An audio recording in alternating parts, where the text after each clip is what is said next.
right, this is a continuation of the direct pressure. There's a whole lot to the direct pressure.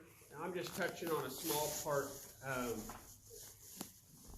But we just did the little buckskin horse, and now we're just going to do a couple other horses just to see the difference of how they are, how well they lead off of that direct pressure, and then just kind of evaluate the differences.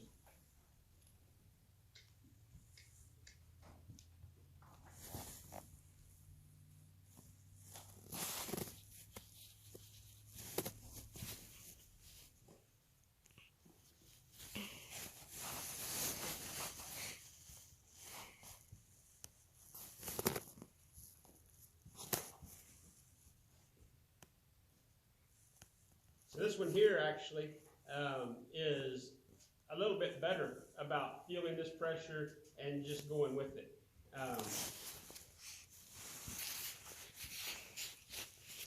It's another horse that hasn't had a ton of work.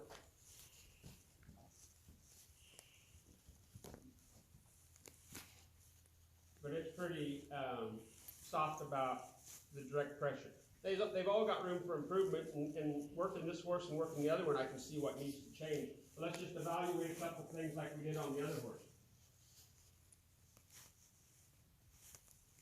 Light touch. The horse is not bothered by actual touch, the actual touching. Something when we're working with young horses, when they first come in, one of the things I evaluate is when I'm touching right in here. And they're flinching. They don't like the direct touch. That's direct pressure. So if this horse was really getting bothered here in the flank area, I would know it's not prepared enough to go on to the next step if I'm getting ready to ride. I need to work that area out. So just touching this horse everywhere in general, it brings no braciness. It brings no tension. It's actually relaxing. The horse likes it. Actual touch.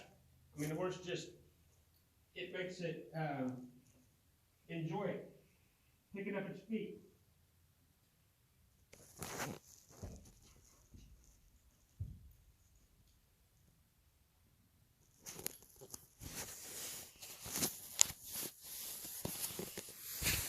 If your horses won't do this, whoever your horseshoer is, whether it's me or anybody else, are going to love you if when your horse gets touched on the legs, it just picks up its feet. There's no resistance. You're going to love it if you can touch your horse and its response is to soften, or your response is to move when you ask it to move, or if it's to touch. You're going to enjoy it, and your horses are going to enjoy it. But all too often, I see it all the time. That's the reason that we're having this little video, is that there's so many horses that pressures, indirect or direct pressures, we haven't taught them to deal with it. This horse knows to plant its feet. I'm not asking it to go nowhere. So it can learn to be comfortable just standing here. It can be comfortable with touch. I can move its head around. It can be comfortable. You touch it everywhere. It can be comfortable. If they're not comfortable with this direct pressure, well then they're moving away from it all the time. And they're not relaxed.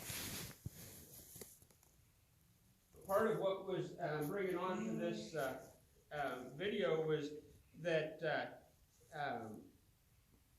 some people had some horses that don't stand still very well. They can't tie them. We didn't talk about that in the last video, but we'll talk about it here for a second. When you have your lead rope on and you tie it to the wall, that's direct pressure. If your horse don't know how to handle that, then it's going to pull. Horses that pull back don't understand how to handle direct pressure. As soon as they feel it, the actual touch, and that's what we can define direct pressure however we want. But what I'm talking about today is either actual, see I've got tension on the lead rope right here. Does the horse come forward with it? That's what I'm after. Does the horse come forward with it? That's the direct pressure I'm talking about. That type of direct pressure, touching. Let's just say this was the rein of a horse. When I ask it to turn this direction, when I take a hold of this rein or lead rope or whatever, and I come this direction, that's direct pressure. Does it turn and do what it's supposed to do, or does it resist it and fight? And sometimes people think, well, they don't really fight. My horse goes, but are you dragging it along? Once again, when I move my horse over this way, see how there's some resistance in that? It don't just freely go. Its head goes up. It's doing pretty good, but I can see that I need a little bit more work on being able to direct it around without moving. I can easily get in position and move this horse around wherever I want to go. I can disengage him and send him back this direction. I'm not saying don't do this, because this is part of it. I'm just saying, right now, this horse is going forward because I'm driving it from back here. That's indirect pressure. I'm not touching the hindquarters and telling it to go forward. I'm just in a position. This right hand is actually just directing the horse in the direction I want it to go. Keep it in the circle, basically. That's different than if I stand here and ask the horse to move off of direct pressure. He did really good that time.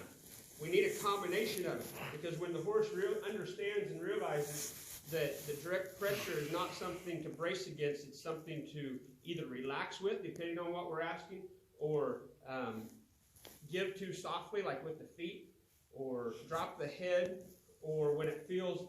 We're going to talk about one more thing. If we're, I've been putting my hand on top here to lower the head.